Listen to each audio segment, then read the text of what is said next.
অন্নপূর্ণা ভাণ্ডারে টাকা পাওয়ার জন্য 9টি শর্ত বেঁধে দেওয়া হলো।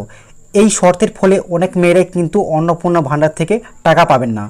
তো কি কি শর্ত বেঁধে দেওয়া হলো অন্নপূর্ণা ভাণ্ডারে, আমি আপনাদেরকে তথ্য প্রমাণ সমেত দেখাবো, তাই ভিডিওটি আপনারা সম্পূর্ণ দেখবেন।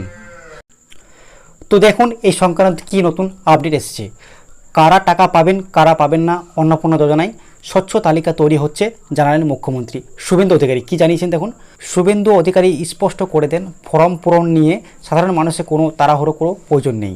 তো বুঝতে পারছেন এই যে ফর্ম অন্নপূর্ণা ভাণ্ডারের ফর্ম পূরণ করা নিয়ে কিন্তু মানুষজন কিন্তু অনেক তাড়াহুড়ো করছে। তো তাড়াহুড়ো করার কোনো প্রয়োজন নেই, পুরো প্রক্রিয়াটি চলবে কিন্তু 90 দিন ধরে প্রক্রিয়াটি চলবে। যদিও প্রকল্পের আনুষ্ঠানিক কাজ শুরু হচ্ছে বৃহস্পতিবার থেকেই, তবে 1 জুন থেকেই পূর্ণ মাত্রায় এই কর্মসূচি চালু হবে বলে জানিয়েছেন তিনি। তো বুঝতেই পারছেন 1 জুন থেকে কিন্তু এই যে কর্মসূচি সেটা কিন্তু চালু হবে। মুখ্যমন্ত্রী আরও জানান, যতদিন পর্যন্ত কোনো ব্যক্তি অন্নপূর্ণা যোজনায় আওতায় না আসছেন ততদিন পর্যন্ত লক্ষ্মীর ভাণ্ডার চালু থাকবে। তো বুঝতে পারছেন যতদিন পর্যন্ত আপনি অন্নপূর্ণা ভাণ্ডারে আওতায় আসছেন বা টাকা পাচ্ছেন না ততদিন কিন্তু আপনি কিন্তু লক্ষ্মীর ভাণ্ডার চালু কিন্তু আপনার থাকবে। আর আপনি পুরনো প্রক্রিয়ায় লক্ষ্মীর ভাণ্ডার আপনাদের যেমন টাকা পেতেন সেরকমই কিন্তু আপনারা টাকা পাবেন। তবে নতুন প্রকল্পে অন্তর্ভুক্ত হওয়ার পর আগের প্রকল্প কিন্তু সুবিধা বন্ধ হয়ে যাবে। তো যখনই আপনি অন্নপূর্ণা ভাণ্ডারে প্রত্যেক মাসে 3000 টাকা পেয়ে যাবেন বা চালু হয়ে যাবে অন্নপূর্ণা ভাণ্ডারটা সম্পূর্ণ হবে, তখন কিন্তু লক্ষ্মীর ভাণ্ডার প্রকল্পটি বন্ধ হয়ে যাবে।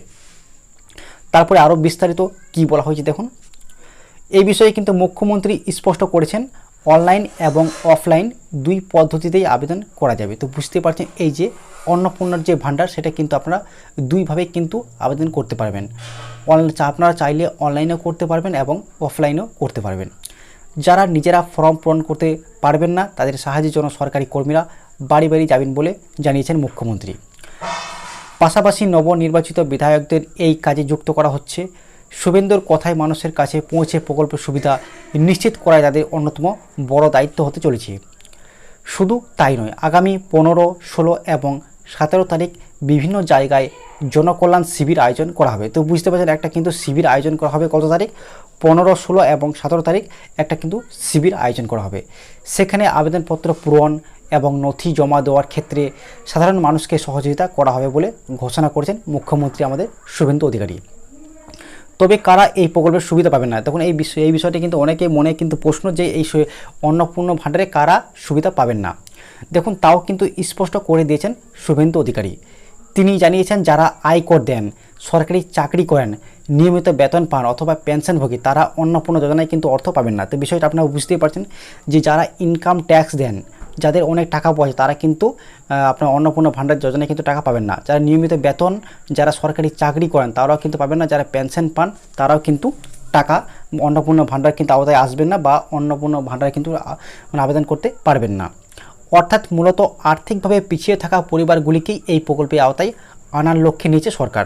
ঠিক আছে, তো বুঝতে পারছেন যে সকল পরিবারগুলি মূল বিষয় হচ্ছে যে সকল পরিবারগুলি মানে পিছিয়ে থাকা বা অনেক গরিব মানুষ তারাই কিন্তু এই প্রকল্পের আওতায় কিন্তু আসছেন। মুখ্যমন্ত্রী আরও জানান যে প্রতি সপ্তাহে কতজন নতুন করে অন্নপূর্ণা যোজনার নাম নথিভুক্ত করেছেন সেই তথ্য সাংবাদিক বৈঠক করে প্রকাশ করবেন মন্ত্রী অগ্নিমিত্রা পাল।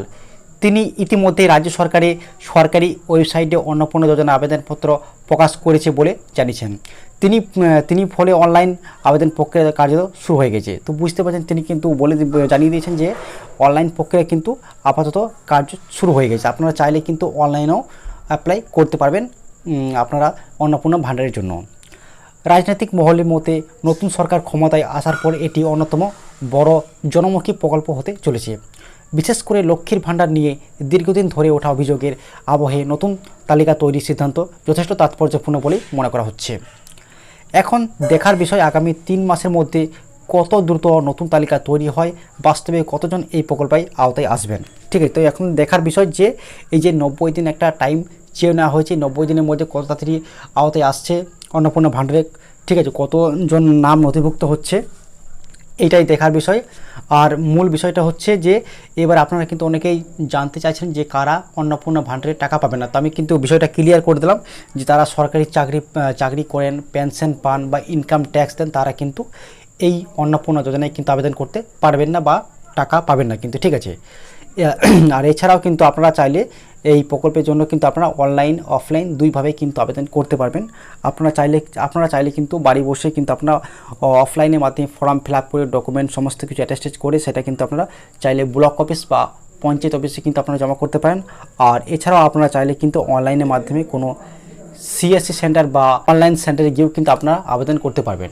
ঠিক আছে, তো এই অন্নপূর্ণা ভাণ্ডার নিয়ে আজকের এই ছোট্ট আপডেটটা এই পর্যন্ত ছিল।